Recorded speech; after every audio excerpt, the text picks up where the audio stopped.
సంఘాలకు వచ్చినప్పుడు ఇద్దరు ఒక తమ్ముడు ఇంటికి వచ్చిన పంపించేసాను కూడా హ్యాపీ ఫీల్ అవుతుంది. 11కి వచ్చిన కాసేపు కూర్చోబెట్టి కూడా ఉండదు.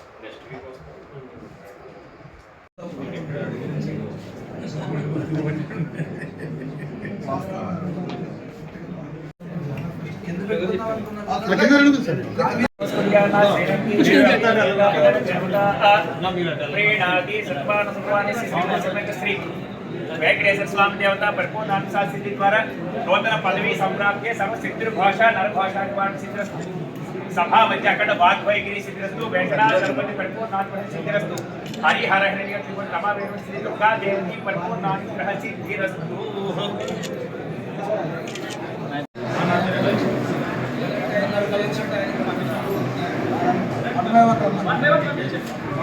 డిఓ గారికి అప్పచెప్పాను. ఎందుకంటే ఫిబ్రవరి నెలాఖరికల్లా ఏదో ఒకటి అమ్మాయికి జీవన భృతి అనేది ఇబ్బంది. ఎందుకంటే అన్నీ సక్రమంగా ఉన్న వాళ్ళనే ఈరోజు ఇబ్బంది పడుతున్న రోజుల్లో చదువుకుంది. దాంతోపాటు చంద్రబాబు నాయుడు గారు 2 సార్లు కలిసింది. ఆయన కూడా చేయమని నాకు కూడా గతంలో ఆదేశాలు ఇచ్చారు, నేను చేయలేకపోయాను. ఇప్పుడు ఏంటంటే కమిషన్ చైర్మన్ నేను వచ్చిన తర్వాత ఖచ్చితంగా చేయాలనే ఒక దీంతోనే అమ్మాయి వచ్చింది. ఖచ్చితంగా చేసి పెట్టే బాధ్యత కూడా నేను డిఓ గారికి అప్పచెప్తాను ప్రధానంగా. Right, thank you.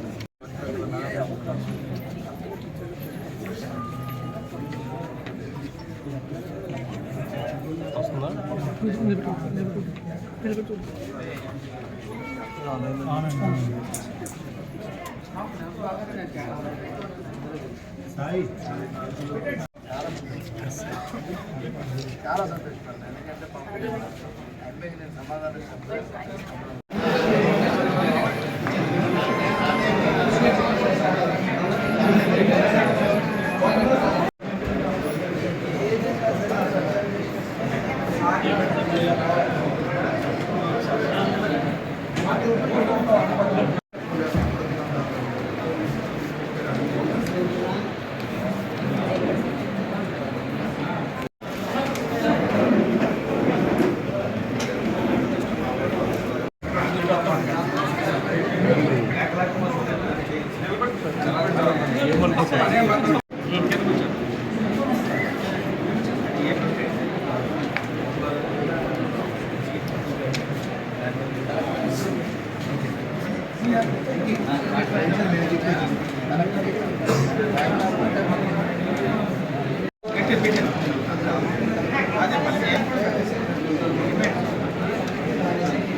East Godavari జిల్లా రావడం జరిగింది.